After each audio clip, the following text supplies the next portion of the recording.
Art college থেকে pass করেছি আর ডিরেকশনে ঢুকেছি। আমাকে যার জন্য কী হচ্ছে, রাজা মিত্র নয়নতারা করার পরে আমাকে নয়নতারা মানে খুবই যোগ্যতার সঙ্গেই করেছিলাম, পারলে দেখে নেবেন, প্রশংসাও পেয়েছিল আমার সমালোচনাতে। কিন্তু তারপরে যে আমাকে চেনে না, কাজ করে আমার কাজ বেড়ে গেছে।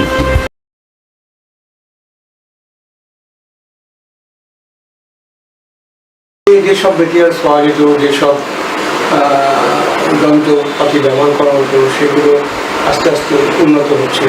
সেগুলো আমরা আর্ট ডিপার্টমেন্টও অ্যাপ্লাই করছি। রং, বিশেষ করে রং, এক ধরনের রং ব্যবহার হতো, এই রং ছিল না, প্লাস্টিকের মানুষ ছিল না, প্লাস্টিক কালারই ছিল না, ডাস্ট কালার গুলে আঠা দিয়ে অ্যাডিসিভ দিয়ে সেট রং করা হতো। তারপরে কাপড়ের ওয়াল হতো, কাপড়ের ওয়াল এখনও হয়, এখন প্লাইয়ের ওয়ালও হয়। তারপরে এখন আবার একটা মজার জিনিস এসে এআই।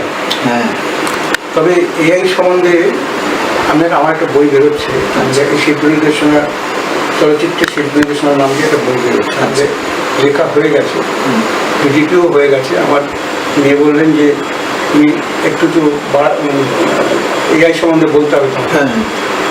এআই সম্বন্ধে আমি এখানেই বলি, এআইটা কী হচ্ছে, এআই তো মানুষের তৈরি, এআই তো মানুষের একটা তৈরি করেছে। ঠিক, আমি কি সেট চাই এআই তৈরি করে দিচ্ছি। ডিরেক্টর এই বটম টিপছে, টিপে আমার একটা ড্রয়িং রুম লাগবে, ড্রয়িংয়ে কী কী থাকে এআই তৈরি করে দিচ্ছে। এখন শিল্প নির্দেশনার একটা স্ট্যাটাস আছে, মধ্যবিত্ত, উচ্চবিত্ত, না নিম্নবিত্ত, না গরিব, না শরৎচন্দ্রের গল্প, না রবীন্দ্রনাথের গল্প। হ্যাঁ, সেটাও এআইকে জানিয়ে দিল আমার রবীন্দ্রনাথের গল্প। তৎসত্ত্বেও গল্পের যে সংবেদনশীলতা, ফিক্স, সেটা কিন্তু এআই জানে না, সেটা এআই জানে, জানতে পারে না, সম্ভব না। এটা সম্পূর্ণ মানুষের মনে থাকে, লেখকের লেখায় থাকে, সেটা সম্ভব না। আমি কী দিয়ে সেটাকে আনবো? মধ্যবিত্ত স্ট্যাটাসও কিন্তু অনেক রকম হয়। মধ্যবিত্ত কি, ব্যবসায়ী মধ্যবিত্ত স্ট্যাটাস হয়, চাকরিজীবী স্ট্যাটাস হয়, মধ্যবিত্ত হয়, আবার চোরেরও স্ট্যাটাস হয়, ঠিক, বাড়ি হয়, চিটিংবাজ সুদখোরেরও বাড়ি হয়। সেটা তো এআই জানে না। সেটা তো আমাকে আমার ভাবনা দিয়ে, আমার এথিক দিয়ে আমার সেই স্টেপটাকে সাজাতে হবে, তা নাহলে সেই শিল্পটা আসবে না। এআই সেটা কী করে করবে? সুতরাং এআই এর জায়গায় থাকুক, আমরা আমাদের জায়গায় থাকবো। সুতরাং এই প্রযুক্তির চেঞ্জ হওয়া সত্ত্বেও আমরা কিন্তু আমাদের কিন্তু দরকার, শিল্প নির্দেশনা কিন্তু দরকার। এখন একটা কথা চালু হয়েছে, কালকে আমার একজন সহকারী আমার বাড়িতে এসেছিল, আমার সঙ্গে সব অ্যাসিস্ট করতো। সে এসেছিল যে দাদা এখন তো এআই সব করে দিচ্ছে, তখন বললাম এআই কী করবে? এ বলে দেবে যে, যেটা আমি বলছি, একটা উদাহরণ দিচ্ছি, সত্যজিৎ রায় এআই এর বাবা ছিল। উনি ওনার আর্টিস্টটা ছিলেন বংশীচন্দ্র। উনি একজন স্বনামধন্য শিল্পী, আমি সত্যজিৎ রায়ের কথা বলছি। উনি যে আর্ট কলেজ থেকে কলা ভবনের ছাত্র। তো সে একটা সেটের ড্রয়িং পুরো এঁকে, সোফা কী হবে, সোফার কালার কী হবে, সোফার ডিজাইন কী হবে, টেবিলটা কী হবে, সামনের সাইড টেবিলে কী টেবিলটা পাতা হবে, সেখানে কী ভাঁজ থাকবে, কী রঙের ভাঁজ থাকবে, পেনদানিতে কী পেন থাকবে, সমস্ত কিছু এঁকে রং করে দিত হাতে। কম্পিউটার ছিল, বংশীচন্দ্রগুপ্ত শর্ট ডিভিশনটা উনি এঁকেই করতেন। হ্যাঁ, সেটা তো ওনার কথা, শর্ট ডিভিশন আমি আর্ট ডিরেকশনের কথা বলছি। সেইটা উনি বংশীচন্দ্রগুপ্তকে দেখাতেন, উনি ওইটা দেখে এর সঙ্গে কত, কিন্তু উনি যেটা করতেন ওনার সংবেদনশীলতা করতেন। গল্পের কী হলো, মূল ভাবটা, গল্পের অন্তর্নিহিত তাৎপর্য যেটা, সেটা উনি কিন্তু এখানে সে তো জানে গল্পটা, তার ডিরেক্টরের ভাবনা আছে, সেই ভাবনাটা কিন্তু বুঝিয়ে। তাহলে তো আমরা আগেই জানি। হ্যাঁ, আর এখনকার ডিরেক্টর সেটা করে না, সম্ভব না। ডিরেক্টর বলেই ডিরেক্টরিয়াল মিডিয়া, ডিরেক্টর ডিরেকশন দেবে, সব ডিপার্টমেন্টে তার নজর থাকবে, প্লাস জ্ঞান থাকবে যে হ্যাঁ এটা ঠিক করেছে দেখি না, কিন্তু সে হাতে কিছু করবে না, কিন্তু সত্যিটা করতে সত্যিটা সত্যি। আপনার সাথে সত্যজিৎ রায়ের আমি দেখেছি কিন্তু আমার সাথে আলাদা। আচ্ছা স্যার, পশ্চিমবঙ্গে ফিল্ম সিটি যেরকম হায়দ্রাবাদে রামোজি ফিল্ম সিটি আছে এবং সেটা বহুল ব্যবহৃত হয়েছে এবং অর্থকরীয় একটা বিশাল ব্যাপার আছে, এটা পশ্চিমবঙ্গে এরকম কি করার সম্ভাবনা আছে কিছু? আমার মনে হয় ফিল্ম সিটি ওই একই অবস্থা হবে। পশ্চিমবঙ্গে যদি ফিল্ম সিটি তৈরি হয়, অনেকটা জায়গা নিয়ে জায়গা হয়তো পাওয়া যাবে, সরকারও হয়তো সাহায্য করবে। এই যে নকল বাজার, নকল বাড়ি, নকল জেলখানা আমরা তৈরি করি সেটা ফিল্ম সিটিতে হয়। হায়দ্রাবাদে যেটা করেছে, নকল মানে এত অরিজিনালি করেছে। আমরা সেটাকে শুটিং পারপাস ব্যবহার করি এবং যাতে শুটিং করতে পারি, শুটিংয়ের ব্যাপার তো অনেক শর্ত থাকে, করতে হয়, খুলতে হয়, উপরে লাইট টাকার ব্যবস্থা করতে হয়, সেভাবে যদি আমরা করিও আমার মনে হয় না একদম হুবহু করে রাখাটা ঠিক হবে। তাহলে সে একই একঘেয়েমিটা এসে যাবে। আরে এই ছবি তো একই বাড়ি দেখেছি, একই জেলখানা দেখেছি। তার থেকে যদি, এটা আমার সাজেশন, যদি সরকার নেয় আমার, তার চেয়ে আমার মনে হয় ফ্লোর বেশি বেশি তৈরি করে রাখা এবং শুটিং করার যে ইকুইপমেন্টস, শিল্প নির্দেশনা কাজ করার জন্য যে জিনিসপত্র, ওয়াল, দরজা, ভ্যারাইটিসের দরজা, ভ্যারাইটিসের জানলা, ভ্যারাইটিস জিনিসপত্র সেট তৈরি করতে যেটা লাগে, প্ল্যাটফর্ম, এইগুলো যদি বেশি বেশি থাকে আর ফ্লোর যদি বেশি বেশি থাকে, তবে মনে হয় ইন্ডাস্ট্রি ওই ফিল্ম সিটি যেটা নকল জিনিস বানিয়ে রাখা, পার্মানেন্টলি বানিয়ে রাখা, যেটা ভাঙা যাবে না, তাহলে কিন্তু সেটা আমার মনে হয় খুব একটা কার্যকরী হচ্ছে। তার চেয়ে নতুন করে আমি তাকে কি হবে, নতুন নতুন সেট দেওয়া যাবে। আমার মেটেরিয়াল যদি থাকে, আমার যদি জায়গা থাকে, তাহলে আমি অর্থের যোগান থাকে, নতুন নতুন সেট বানিয়ে আমি এক একজনের গল্প নিয়ে এক একটা সেট দেবো, যাতে একই এসে যাবে, যেটা এসে গেছে হায়দ্রাবাদ। বম্বে কিন্তু সেটা করেনি। বম্বে ফিল্ম সিটি করেছে কিন্তু ফিক্সড কিছু নেই, জায়গা আছে, মেকশিফট জায়গা আছে, তো তুমি তৈরি করো, এখানে তৈরি করো, ওখানে তৈরি করো, জায়গাটা নাও। হ্যাঁ, হায়দ্রাবাদ ওইখানে আমার মনে হয় ওই জায়গাটা ভুল, আমার মনে হয়, আমি হয়তো ভুলও করতে পারি। স্যার আরেকটা কথা, উত্তম কুমার সম্বন্ধে শুনেছি উনি ইনডোরেই শুটিং করতে বেশি পছন্দ করতেন, আউটডোরে শুটিং করতে বেশি পছন্দ করতেন, এর কারণটা কি? তখনকার যে মানে অভিনেতারা বড় বড়, তারা কি এই প্রসেসেই চলতে বেশি ভালোবাসতেন? তার কারণ আছে, আমি বলছি, এটা আমি মূল্যায়ন করছি। একদিন একটা সন্ধ্যের ঘটনা বলি, আমার শোনা, আমি তো দেখিনি। একদিন কালো কাছে মোড়া গাড়িতে করে উত্তম কুমার যাচ্ছে এনটিআর স্টুডিও, আর দেখছে পাশে একটা রিক্সা নিয়ে শুভেন্দু চ্যাটার্জি যাচ্ছে রিক্সা করে, একই গন্তব্যস্থল এক NT1। যখন উনি গাড়ি নিয়ে পৌঁছেছে, গেট বন্ধ হয়ে গেছে, উনি রিক্সা নিয়ে পৌঁছেছে, ভিতরে ঢুকে গেছে, তখন উত্তম তার নির্দিষ্ট একটা মেকআপ করেছিল, ওই মেকআপ করতে হচ্ছে, যেই ছবি হোক না কেন মেকআপ তো ওইটাই এখনো আছে, ওটা আর্কাইভ হয়ে গেছে। NT1 ডেকে পাঠিয়েছে, শুভেন্দুকে ডাকো, তুমি যে এইভাবে রিক্সা করে এসছো, তোমাকে তো সবাই দেখছে, ওই যে শুভেন্দু চ্যাটার্জি পাচ্ছে, এবার পর্দায় কেউ দেখবে। আচ্ছা, হ্যাঁ, আগে কি ছিল, এন্টারটেনমেন্ট আর কিছু ছিল না, রেডিও, সিনেমা, ঠিক। এবং আমরা কি করতাম, আমিও কিছু খানিকটা পেয়েছি যে তোমার পর্দায় মানে ওইখানেই থাকে বোধ হয়, ওই পর্দায় থাকে ছোটবেলা থেকে। হ্যাঁ, আপনার বাড়ি বোধ হয় ওইটাই বোধ হয় পুকুর আছে ফুলেশ্বরীতে। যখন ছোটবেলায় আমার এক ভাইপো ওই পুকুর দেখেছে, নবী বসে সন্ধ্যায় ধাক্কা দিয়ে ফেলে দিয়েছে, সে আমার বাড়িতে এসে বলছে ওই পুকুরটা কোথায় গেল, ওখানে তো পুকুর দেখলাম একটা। আচ্ছা, এইরকম যে ভাবনাটা, কল্পনার জগৎ, রূপলি পর্দা, সোনালী পর্দা, এই ব্যাপারটা কিন্তু তখন হারিয়ে যায়, রূপকথাটা হারিয়ে যায়, তখন এই গ্ল্যামার ওয়ার্ল্ডটা না নষ্ট হয়। এই যে এখন বাড়িতে বাড়িতে শুটিং, এত এক্সপোজ, হ্যাঁ, এখন প্রসেনজিৎ চ্যাটার্জিকে দেখলে লোকে খুব একটা পাগল হয়, হ্যাঁ, কিন্তু তোমাকে দেখলে লোকে পাগল হয়ে যেত। তখন যুগটাই তো ওরকম ছিল, ঠিক তাই না? উনি এক্সপোজ করতেন তখন। ফিল্টার সেনকে তো মৃত্যুর আগের মধ্যে করতে একদম ঠিক, হ্যাঁ? ঠিক বলেছেন। পর্দা ছাড়া একদম ঠিক। তারা উনি ওই ব্যাপারটা উনি ধরে রেখেছিলেন, আমাকে শুধু পর্দাতেই দেখা যাবে, অন্য কোথাও দেখা এখন যাবে লোকে না। ভাবে ইস, আমি ফিউচার সেনকে দেখতে পেলাম ঠিক কাছ থেকে। ঠিক ঠিক। এই আক্ষেপটা কিন্তু এখনো মানুষের আছে, কিন্তু উত্তম রায় তো ছিলই। আমি স্যার একটা বলছি, আমি একটা শুনেছি সুচিত্রা সেন যে বাড়িতে থাকতেন, সেই বাড়ির পাঁচিলের ওখানে একটা বড় গাছ ছিল। তো এক ভদ্রলোক ওই গাছ বেয়ে ওনার ঘরে ঢোকার চেষ্টা করেছিল, আচ্ছা, মানে সুচিত্রা সেনকে দেখার জন্য, কিন্তু সেটা সাকসেসফুল উনি হননি।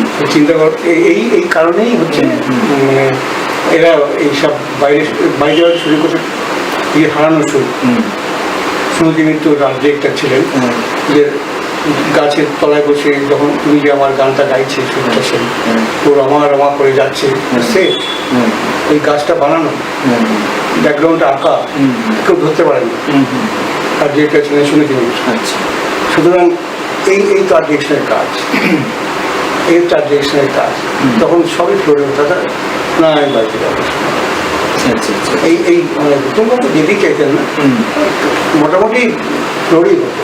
আর তখন সময়ও পাওয়া যেত সেট করার, সিরিয়ালের দৌরাত্ম ছিল না, অনেক দিন সময় দেওয়া হতো সেট বানানো।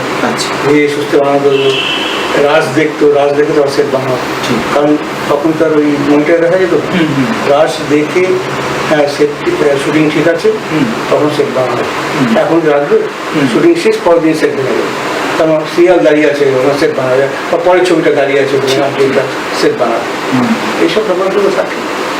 স্যার এখন তো সেট ডিরেকশনে অনেক রিয়েলিজম এসছে। আগে যেরকম ধরুন ব্যাপারটা অতটা চেষ্টা করতেন আর্ট ডিরেক্টররা ব্যাপারটা রিয়েলিস্টিকের কাছাকাছি নিয়ে যেতে, এখন তো রিয়েলিজম অনেক এসে গেছে, কালার এসে গেছে, অনেক নতুন মেটেরিয়াল এসে গেছে, রিয়েলিস্টিকের কাছাকাছি নিয়ে যাচ্ছে। কিন্তু মূল কোন জায়গাটায় পার্থক্যটা হচ্ছে, বা আগামী যারা আর্ট ডিরেক্টর আসছেন তাদের জন্য আপনার কি মেসেজ থাকবে? আমি বলছি, আমি কথাটা উল্টো বলছি। আগে যে একদম বহু আগে, আমি 30s আগে, 29-35 হবে হবে, ওইসব বাদ দিয়ে আমি বলছি একটা সময় গেছে যখন ঝিন্দের বন্দি, মসজিদ আবদাল্লাহ, বড় ছবি হয়েছে, সব একদম বাস্তব সেট, কোনো ভুল নেই। বরং পরবর্তী ক্ষেত্রে কিছু একটা সময় আমাদের আর্ট ডিরেকশন কলকাতা ইন্ডাস্ট্রিতে খুব দুর্বল আর্ট ডিরেকশন হয়ে যেতে সেট, মারপিট করে সেট নষ্ট, এইসব হয়েছে। ওই সেটগুলো অনেক বাস্তবতা আছে। আপনি তাকে দেখবেন, ঝিন্দের বন্দিকে দেখে বোঝা যায় ওটা রাজবাড়িটা বাড়িতে বানানো, চারুলতা দেখলে বোঝা যায় যে ওটা সাহেব বিবি গোলাম দেখলে বোঝা যায় এটা সেটটা বানানো। এরা খুব বাস্তব সেট বানাতেন, তার সময় পেতেন, আমি বললাম না। মাঝখানে এই হঠাৎ সিরিয়াল আসার পরে সেটে খুব তাপমাত্রা করা হতো এবং সময় কম দেওয়া হতো, রং বোঝা যেত, সেট নড়ত। এখন আবার প্রযুক্তি এবং একটা পার্থক্য আছে কিছু। এখন যারা আমরা ডিরেকশন করি আর কি, আমি এখন করি না, কিন্তু আমার জুনিয়র রাখা সব আর্ট কলেজের ছেলেমেয়েরা এসেছে, সব আগে যেমন আর্ট কলেজের ছেলেমেয়েরা ছিল, দেখে দেখে হাতে চোখে চোখে আর্ট দেখতে। এখন এই মাঝখানে একটা গ্যাপ গেছে, এখন আবার গিল্ড নিয়ম করেছে আর্ট কলেজের ছেলেরা ন্যায় হবে। এখন কিন্তু আমি তখন আর্ট কলেজের ছেলে ছিলাম, আমি আমার সমসাময়িক যারা, আমি গৌতম বোস আর রূপচাঁদ তিনজন আর্টে আমরা আর্ট কলেজের ছেলে। অশোক বোস আর্টে ইয়ে ছিলেন, দাসম্যান ছিলেন, কার্তিক বোস ওরকম টাইপের আর্ট কলেজের ছিল না। কিন্তু এরপরে যারা মাঝখানে ঢুকে গেল না, তারা সব ওর ছেলে, তার ছেলে, অমুকের ছেলে, ওর থেকে দেখে শিখেছে, যার জন্য এটা তিনটে বেসিক কালারই করতে পারতো। হ্যাঁ, এইসব খামতির জন্য আমি একদম স্পষ্ট কথা বলি, আমার মাইন্ড। কিন্তু পরবর্তী ক্ষেত্রে আর্ট কলেজের ছেলেরা আসার পরে, হ্যাঁ, এখন যারা কাজ করে সব আর্ট কলেজের ছেলেই, মোটামুটি ম্যাক্সিমাম 90%, তারা কিন্তু ভালো সেট বানাচ্ছে, ভালো কাজ করছে এবং টলিউডের সেটের নাম হচ্ছে। হ্যাঁ, বম্বেতেও এখন টলিউডে যেমন প্রথমে আসতো, এখন টলিউডে বম্বেতে করতে আসছে। আপনি তো স্যার আবার আর্ট ডিরেকশনের পরে আবার চিত্রশিল্পে ফিরে এসেছেন, মোটামুটি কোন সময় থেকে আপনি আবার এখানে মনোনিবেশ করলেন এবং কেন করলেন? আমি 2007-এই ঠিক করলাম যে না, এবার আবার আমার নিজের জগতে চলে যাই। আচ্ছা, একটা কথা, আমি যখন আর্ট ডিরেকশন এলাম মোটামুটি নাম করেছি। আমার আমার বন্ধুরা, আমার যারা সমসাময়িক আর্ট কলেজ থেকে পাস করেছি, আমার কাছে বন্ধুরা, তখন আমি তো ছবি আঁকতাম। তো অলরেডি আমি কিন্তু তখন আর্ট ডিরেকশনে ঢোকার করছি, এদিকে ওই মাঝখানে কিন্তু একটা অ্যাওয়ার্ড পেয়ে গেছি। আচ্ছা পেন্টিংয়ে, আচ্ছা, মানে অল ইন্ডিয়া অ্যাওয়ার্ড, বাহ, মানে জাতীয় স্তরের এই ছবিটা। হ্যাঁ, ছবিটা ওখানে রয়েছে। সারা ভারতবর্ষে 10 জনকে দিয়ে তার মধ্যে আমি একজন। আচ্ছা এইসব করছি, ভালো ছবি আঁকছি। সেই সময় আমি এখানে ঢুকে গেছি। আমার বন্ধুরা আমাকে বলছে, তোর তো ডিমোশন হচ্ছে, তুই আর্ট কলেজের স্টুডেন্ট, তুই ফিল্ম লাইনে ঢুকেছিস। ঠিক, মানে আগের দিনে না আর্ট কলেজের ছেলেরা ফিল্ম লাইনে আসতো না, ঠিক, যার জন্য আগের দিনে আর্ট ডিরেক্টররা কেউ পাস করা না। ঠিক, হ্যাঁ, ওই কারণে। হ্যাঁ, ফিল্ম লাইনটাকে একটু অবহেলাই, ঠিক, পয়সা কিন্তু সেরকম ছিল না। মাঝখানেও নেই, এখন হালে হয়েছে, তাও সেরকম আমাদের বেঙ্গলে সেরকম পয়সা পেয়ে। সুতরাং আমি আর্ট কাজ করছি, নাম করছি, এদিকে ছবি আঁকার পিছিয়ে যাচ্ছি, কোনো পরিশ্রমী করছি না। 2007-এ আমি সিদ্ধান্ত নিয়েছি, না, আমাকে আবার তো আমাদের ফিরে আসতে হবে। সেই জগতে তো আমি রাখি, আমি ছবি আঁকবো, আমি শেষ কথা। সমালোচক হয়তো সমালোচনা করবো, ঠিক, সেটা আলাদা কথা, কিন্তু আমার কোনো মাতব্বরি করতে পারে। ঠিক ঠিক, এখানে তো মাতব্বর অনেক থাকে, প্রডিউসার তো প্রথম মাতব্বর। হ্যাঁ, ডিরেক্টর আছেন, আর ডিরেক্টর থাকবেন, তাকে আমি সম্মানের সঙ্গে বলছি যে ডিরেক্টর মিডিয়া, ডিরেক্টর আমাকে গাইড করবেন, তাকে আমি মাতব্বর বলছি না, তাকে আমি শ্রদ্ধা করেই বলছি, এটা ডিরেক্টর মিডিয়া, ডিরেক্টর আমাকে গাইড করবে। কেউ তো আমাদের দায়িত্ব নিতে হচ্ছে একজনের। আপনি পূর্ণ স্বাধীনতার কথা বলছেন। তারপরে মাঝে মধ্যে ক্যামেরাম্যানও সঙ্গে ও বাদগুলোটা হয়, এই যে হয়। তারপরে কি হয়, শুটিং করতে করতে আবার অনেক টেকনিশিয়ান বেশি বুঝে যায়, বেশি অভিজ্ঞতা হতে যে এইটা হলে এটা ভালো হতো, তখন মাথাটা আরও খারাপ হয় এবং নিজেকে ছোটো মনে হয় যে আমি করতে গিয়েছি একটা জিনিস সাবজেক্ট নিয়ে পড়াশোনা করে এসেছি, কালার কি, রং কি, কালার কি, কম্পোজিশন কি, সাবজেক্ট অবজেক্ট কি, আমি জেনে এসেছি কিন্তু, ঠিক, হ্যাঁ, যেটা অনেক ডিরেক্টরই জানে না। আমি বড় করে বলছি, কথা করে বলছি, সব ডিরেক্টর কিন্তু বলছি না। সেখানে আমাকে এইসবটা তৃণমূলী একটা টেকনিশিয়ান এসে বলছি এটা না হলে ভালো হতো। তখন আমরা মানে আমি আমার 2007 থেকে আমি ছবি এটা শুরু করে আমি 9-তেই কেমনটা স্টোরে গিয়েছি, কাজ করছি, ফিল্মেও কাজ করছি, তো দেখছি হচ্ছে না। ছবি আঁকার জগৎ এমন না যে আমি এখন নিয়মিত ছবি আঁকছি, তো অন্য কাজ করতে ভালো লাগে, রোজ একটা করে ছবি আঁকি, আমি রোজ ছবি নিয়ে বসি, সে একদিন লাগবো, 2 ছবিটা কমপ্লিট, 2 দিন লাগবো, 3 দিন লাগবো, কম্পিউটারে আমার একটা ছবি নিয়ে আমি জানি ছবিটা আমি রিভিশন করতে নাও পারি, নাও হতে পারে, বিক্রি নাও হতে পারে, কিন্তু আমার আত্মতুষ্টি আছে। এই সব ভেবে তারপরে আমি পরপর আমি ছবি আঁকছি, আর ডিরেকশন করছি, একটু কমে গিয়েছে। হ্যাঁ, তারপরে 2011-এর পরে, 11-এর পরে আমি কমিয়ে দিইনি, আমাকে কমিয়ে দেওয়া হয়েছে। আচ্ছা, বুঝতে পেরেছি। 2011টা আমি শুধু সালটা মেনশন করলাম, আর ঠিক আছে, ঠিক আছে, আর কিছু বললাম না। স্যার, এখন যে আপনি ছবি আঁকছেন, আগেকার মিডিয়ামের থেকে তো এখন মিডিয়াম অনেক চেঞ্জ হয়ে গেছে। আমি বরাবরই পেন্টিং করতাম, পেন্টিংয়ের পর আমি অ্যাক্রিলিকে এলাম। আচ্ছা, তারপরে মাঝখানে অ্যাক্রিলিক কাজ করার পরে মিক্স মিডিয়া প্রচুর কাজ করেছি, মিক্স মিডিয়া প্রচুর কাজ করেছি। আর এখন আমি রিসেন্ট যেটা করছি, চারকোলে কাজ করছি, চারকোলে একদম পেন্টিং এফেক্টে কাজ করছি আমি। আচ্ছা, যেটা আমি চেষ্টা করছি, এটাকে আমি বার করিনি এখনো, জমাচ্ছি কাজ করে, দেখা হচ্ছে চারকোল দিয়েও পেন্টিং করা, একদম পেন্টিং এফেক্ট, লাইট শেড দিয়ে, red, half tone, second tone, ক্যামেরায় আছে, এইটা চেষ্টা করছি। এই এখন তারপর আমি পরপর 10টা সোলো করি। আচ্ছা, এবং শুধু কলকাতায় নয়, মানে ভারতবর্ষের সব বড় শহরে আমার প্রদর্শন। আচ্ছা, বম্বে, দিল্লি, চেন্নাই, হায়দ্রাবাদ, এবং মধ্যপ্রদেশ, সব জায়গায়, ব্যাঙ্গালোর, সব জায়গায়। আপনি তো অনেক বর্ষিয়ান চিত্রশিল্পী, আগেও পশ্চিমবঙ্গ বা ভারতের চিত্রশিল্পের যে বাজারটা, এখনো এই বাজারটা দেখছেন, তো পেন্টাররা ছবি এঁকে সেটা যদি বিক্রি না করতে পারে, কিছু তো অন্তত তাদের বিক্রি করতেই হবে, তাদের না হলে সংসার চলবে। সেইটার কি অবস্থার কিছু উন্নতি বা অবনতি এখন কিছু হয়েছে?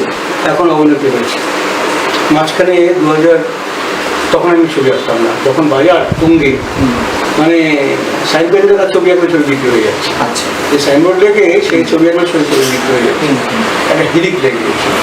বিশেষ করে এনআরআই ছবি কিনছিল, আচ্ছা তার জন্য যে কোনো ছবি কিনে ফেলছে লোকে, আর প্রত্যেকে গাড়ি বাড়ি করে ফেলেছে ছবি, আচ্ছা। কেউ কেউ বিয়েও করে ফেলেছে, আচ্ছা একে অধিক বিয়েও করে ফেলেছে, আচ্ছা তারা খরচা করার জায়গা পাচ্ছে না। তা সে এখন সেই জায়গাটা কিন্তু নেই। আচ্ছা শুধু কিছু নির্দিষ্ট কয়েকজন শিল্পীর ছবি বিক্রি হয়, আর হয়ই না প্রত্যেকের ছবি।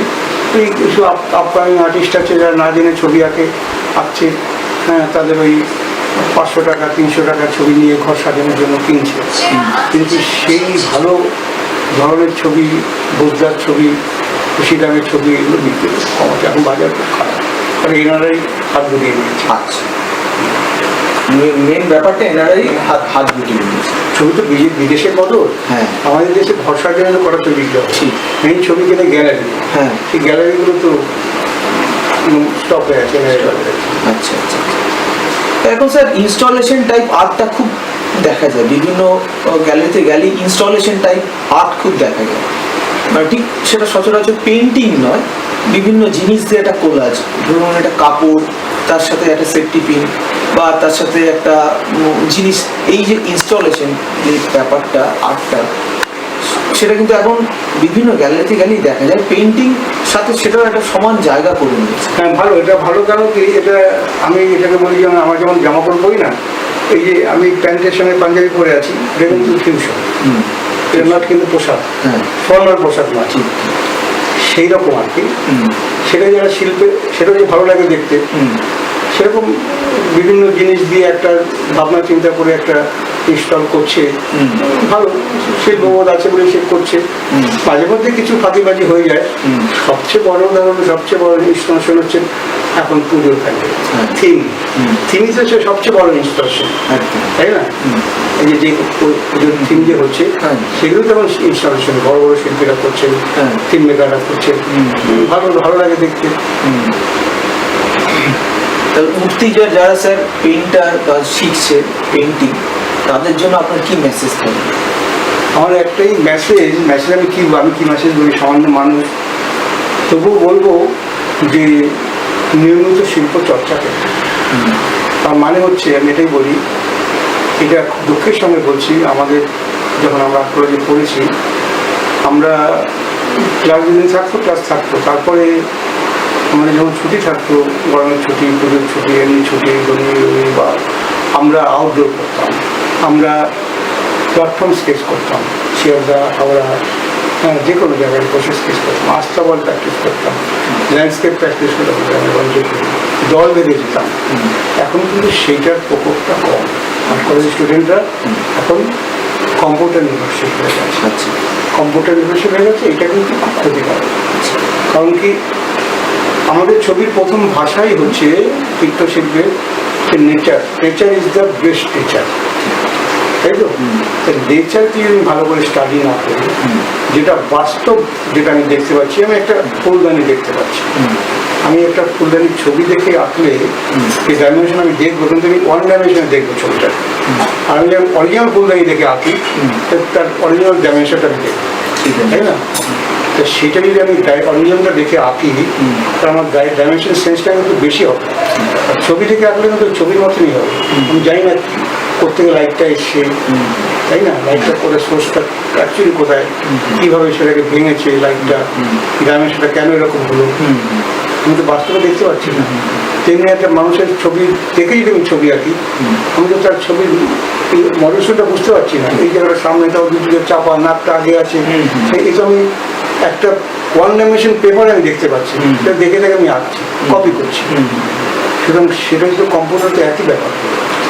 সুতরাং এই যে প্র্যাকটিসটা আমি আর্টিস্ট বা ছাত্রদের আমি বলবো, এই প্র্যাকটিসটা কম্পিউটার দেখে ছবি আঁকা, তার থেকে নিয়ে করা, কিন্তু পরবর্তী ক্ষেত্রে যখন ছবি আঁকবে ভাবনা চিন্তা কিছু নিলে করে পরে ঠিক আছে, কিন্তু তোমাকে আগে গড়তে হবে, তারপরে তুমি ভাঙো, গড়ো, তারপরে ভাঙো, আর তুমি অরিজিনাল জিনিস চর্চা করো এবং নিয়মিত চর্চা করো, বারবার চর্চা করো। তুমি এখন তো ছবি আঁকার অনেক দিক আছে, হ্যাঁ। অনেক দিক আছে, অনেক চাকরি বাজারও খুলে গেছে, অনেক কিছু আছে। আগে তো প্রবাদ ছিল যে যারা ছবি আঁকে তারা না খেয়ে নয়, এখন সেটা নেই, এখন সেটা নেই। সুতরাং আমি এটাই বার্তা দেবো যে নিয়মিত চর্চা করো এবং নিজের বোধ দিয়ে চর্চা করো এবং ঠিকঠাকভাবে চর্চা করো। আর্ট কলেজে যে আমাকে একদিন সেদিন একটা ইন্টারভিউ দেখছিলাম, এখন আর্ট কলেজে পড়াটা ইচ্ছা করে খেপানোর জন্যই করেছিল, ইন্টারভিউ একটা চ্যানেলে দেখছিলাম। এখন আর্ট কলেজে পড়াটা হচ্ছে না পড়লেও এখন আর্ট কলেজ থেকে আর্ট কলেজে পড়াটা এখন ব্যাকওয়ার্ড হয়ে যাচ্ছে। একদম বাজে কথা, একদম ভুল কথা, একদম ভুল কথা। ওই বেসিক শিক্ষাটা ওইখান থেকে নিতেই হবে, নিতেই হবে। হ্যাঁ, আমি যদি না জানি যে আমার কোথায় দাঁড়িয়ে আছে, তার বেসটা কি, তাহলে আমি কি করে আর্টিস্ট হব, তাই না? তো স্যার, পেন্টিংয়ের জগতে আপনি নিজে পেন্টিং করেছেন অনেক, যথেষ্ট পশ্চিমবঙ্গে আপনার নাম আছে। ভারতবর্ষ, বাংলা বা ওয়ার্ল্ডে কার পেন্টিং আপনার খুব ভালো লাগে? আমি প্রথমেই বলবো, আমাকে একজন ভারতবর্ষের একজন শিল্পী মনোনীত করেছে, হচ্ছে রামচন্দ্র ঘোষ। উনি স্কাল্পটর, অ্যাকচুয়ালি উনি শিল্পী। সেখানে উনি পেন্টিংও করেছেন, প্রচুর জলরং করেছেন, স্কেচ করেছেন। সেগুলো একদম স্বতঃস্ফূর্ত কাজ, এর মধ্যে কোনো ভূমিকা নেই, নকলের ছাপ নেই। এবং মূর্তিগুলো যে গড়েছে মানে অসাধারণ, অসাধারণ, মানে ভাবা যায় না। সুতরাং উনি হচ্ছে আমার কাছে একজন নমস্য ব্যক্তি, রামচন্দ্র কলেজ। পরবর্তী ক্ষেত্রে এদিকে আরও আছে, আমি গণেশ পালের নাম বলবো, আচ্ছা, বিকাশ ভট্টাচার্যের নাম অবশ্যই বলবো। সে লোকে বলে রিয়েলিস্টিক পেন্টার হলেও, রিয়েলিস্টিক পেন্টার লোক আমাদের পেন্টিং তো ভাবনা চিন্তা আছে। আর এই রিয়েলিস্টিক পেন্টিং করা তো চারটেখানি কথা নেই, অনেকে তো না জেনে ভাঙে। হ্যাঁ, আবার জেনে ভাঙে কেউ, বা না জেনে ভাঙে, ভাবি আমি ভাঙতে পেরেছি। আগে করে দেখাও ভাই, আগে করে দেখাও, করে দেখিয়েছি। আচ্ছা আচ্ছা। আর বিদেশিদের বলো, আমার তো সবসময় পিকাসো, পিকাসো। কারণ কি ওই যে কিউবিজম, ওই যে একটা ধারাবাহিকতা চলছিল দেশাইকে নিয়ে, একটা ওল্ড মাস্টার পেন্টিং, একদম আঙুলটা আঙুলের মতন, একদম আর কিছু হবে না, ওই ওনাকে নিয়ে যাচ্ছে পরিযুক্ত করে, দাঁড় করাচ্ছে, শোয়াচ্ছি, লাস্ট সাপার এই চলছে। সেখান থেকে উনি ভাঙলেন। হ্যাঁ, আর গোয়েন্নিকা, সুতরাং ওইটা তো মানতেই হবে। আর সুতরাং এটা তো পিকাসোকে তো সাধুবাদ জানাতেই হবে। আরও আছে, মদগুলো আছে, তারপরে ভ্যানগক তো আছে। ভ্যানগক বেঁচে থাকতে উনি স্বীকৃতি পায়নি ঠিকই, এবং উনি আমি শুনেছি, সেটা পড়েওছি, যে উনি ওই চুরুটার কেক খেয়ে জীবন কাটাতেন। কেক খেয়ে জীবন কাটাতেন, কিন্তু আশা করছি অ্যাসাইলামে ছিলেন। হ্যাঁ, অ্যাসাইলামে ছিলেন, ছবিগুলো আঁকতেন। সুতরাং ওনার এইসব শিল্পীরা তো নমস্য। যেমন অনেক আছে শিল্পীদের, তো অনেক পাগলামি আছে, পাগলামি বলবো না, এটা ওদের লোক ভুল কথা বলে। সে কাজ করতে করতে কেঁপে যায় না, তার ভাবনা নিয়ে সে তখন বুধ হয়ে যায়। সে যতক্ষণ না সেটাকে উপস্থাপন করতে পারে। আমি আজকেই দেখছিলাম যে আমার একটা ছবি ধরেছি, আমি বইটা যতক্ষণ ওটাকে ঠিক হচ্ছে, আমাকে খেতে লাগছে, আমি ফাঁক দিয়ে বেরিয়ে আসছে, এসে না এটাকে ঠিক করে নিই, ঠিক মনে করতে হচ্ছে না জায়গাটা। তো ঠিক না হওয়ার পর যেন কিছু ভালো লাগবে না, ঠিক হবে, তারপর পরের কাজটা করবো। এইরকম সৃষ্টিতে ডুবে থাকে না। হ্যাঁ, আচ্ছা, আপনার তো দীর্ঘ জীবন, অনেক কিছু দেখেছেন ছোটবেলা থেকে এই বয়স অবধি। তো আপনার জীবনের কোনো বিশেষ মুহূর্ত স্মরণীয় আপনার মনে পড়ে বা মনে রাখার মতো একদম, সেটা আপনি ভুলতে পারেন না? সবচেয়ে স্মরণীয় মুহূর্ত তো মানুষের, যখন সে একজন, কি বলবো, একজন জীবন্ত মানুষ সৃষ্টি করে। হ্যাঁ, আমার কন্যা সন্তান যখন জন্মায়, হ্যাঁ, আমি যেদিন জন্মায় সেদিন আমি ছিলাম নার্সিংহোমে সারা রাত। যখন ও জন্মালো, যখন আমার জন্মের পর আমাকে যখন নিয়ে আসলো, দেখালো, যে তখন আমি ভাবলাম যে যাক, আমি তো অনেক কিছু করেছি, তখন আমি ছবি আঁকি, একটা জীবন্ত মানুষ সৃষ্টি করতে পেরেছি। হ্যাঁ, এটা আমার সবচেয়ে বড় আনন্দ। হ্যাঁ, প্রচুর আনন্দ থাকে, সেগুলো মিলেমিশে থাকে, কিন্তু এই আনন্দ কিন্তু ভাগ করে নেওয়া যায়। এবার আমরা শুরু করছি আমাদের র্যাপিড ফায়ার রাউন্ড। স্যারকে কয়েকটা প্রশ্ন করব। স্যার, উত্তম না সৌমিত্র? সৌমিত্র। ফিল্ম অ্যাপ্রিসিয়েশন না film studies? Film study. Veg না non veg? Non veg. Rabindranath না বিভূতিভূষণ? রবীন্দ্রনাথ। রামকিঙ্কর বেজ না মকবুল ফিদা হোসেন? রামকিঙ্কর কলেজ। সত্যজিৎ রায় না মৃণাল সেন? সত্যজিৎ রায়। আচ্ছা, স্যার যে প্রশ্নের উত্তরগুলো দিলেন সেই নিয়ে স্যারকে দুটো কথা জিজ্ঞেস করি। স্যারের প্রথম প্রশ্ন ছিল উত্তম না সৌমিত্র? স্যার বলেছেন সৌমিত্র। এটার ব্যাপারে কিছু বলুন স্যার। আর সৌমিত্র কেন বলছি, উত্তম সে মহানায়ক, সে সর্বজন গ্রাহ্য, কিন্তু সৌমিত্র একদম কমপ্লিট অভিনেতা। কারণ বলছি, যেখানে যেটুকু বলার দরকার সেটাই বলে। উত্তম, আমার দৃষ্টটা নেবেন না দর্শকগণ, উত্তম কোথাও কোথাও ওভার অ্যাক্টিং করেছে, এটা সৌমিত্র পারে। ওই জন্য সৌমিত্র আমার কাছে শ্রেষ্ঠ হবে। পরের প্রশ্ন ছিল ফিল্ম অ্যাপ্রিসিয়েশন না ফিল্ম স্টাডিজ? স্যার উত্তর দিয়েছেন ফিল্ম স্টাডিজ। ফিল্ম অ্যাপ্রিসিয়েশন স্বল্প দিনের একটু ব্যাপার, তার মধ্যে পুরোটাকে কাভার করা খুব মুশকিল। হ্যাঁ, আর ফিল্ম স্টাডি মানে স্টাডি, তাকে রীতিমতো পড়াশোনা করতে হবে, সেই জন্য সেটাকে ফিল্মটাকে স্টাডি করে জানতে হবে, সেই জন্য ফিল্ম স্টাডি। পরের প্রশ্ন ছিল ভেজ না নন ভেজ? স্যার উত্তর দিয়েছেন নন ভেজ। হ্যাঁ, ননভেজ বলার এই জন্যই, কারণ ননভেজের মধ্যে প্রচুর বৈচিত্র্য আছে, ভেজেও আছে। আর আমি একটু ভোজন রসিক, আমি খেতে ভালোবাসি, এই জন্য আমার কাছে ননভেজটা প্রিয়। আচ্ছা, পরের প্রশ্ন ছিল রবীন্দ্রনাথ না বিভূতিভূষণ? স্যার বলেছেন রবীন্দ্রনাথ। রবীন্দ্রনাথ তো এক কথায় রবীন্দ্রনাথ বলতেই হবে, কারণ সে তার ভান্ডার এত অপুরন্ত। বিভূতিভূষণ একটা জায়গায় ঠিক আছে, কাউকে আমি ছোটো করছি না, রবীন্দ্রনাথ যেখানে হাত দেবো সেখানে রবীন্দ্রনাথ, ওনাকে বাদ দিয়ে চলা খুব মুশকিল। হ্যাঁ, সেই রবীন্দ্রনাথ, বাঙালির মননে রবীন্দ্রনাথ। আচ্ছা, এরপরে ছিল রামকিঙ্কর বেজ না মকবুল ফিদা হোসেন? স্যার বলেছেন রামকিঙ্কর বেজ। রামকিঙ্কর বেশ তো কী বলবো, মাটির থেকে উঠে আসা একজন শিল্পী, যার নিজস্ব ঢঙে তার সব কিছু করেছে, সে শিল্পী হয়েই জন্মেছে। মকবুল ফিদা হোসেনও বড় শিল্পী, কিন্তু একটা কোথাও যেন একটু এগিয়ে রয়েছে রামকিঙ্কর। রামকিঙ্কর বিশ্বজোড়া তার নাম।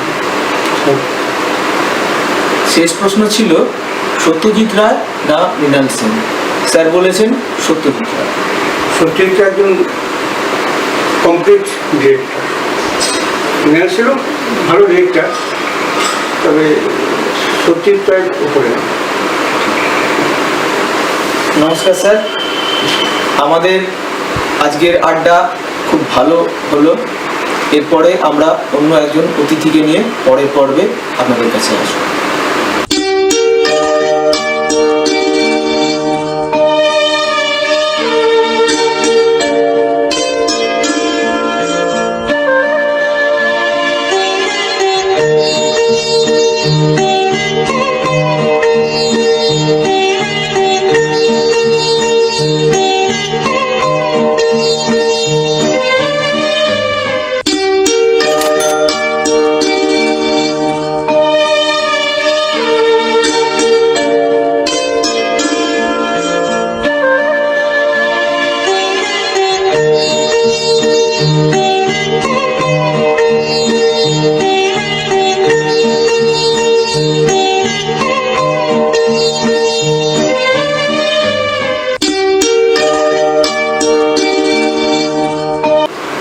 আমি একটা কবিতা লিখেছিলাম, মাছ ভাতের বাঙালি আমি, বেঁচে আছি তোমার অমৃত সুধা পান করে।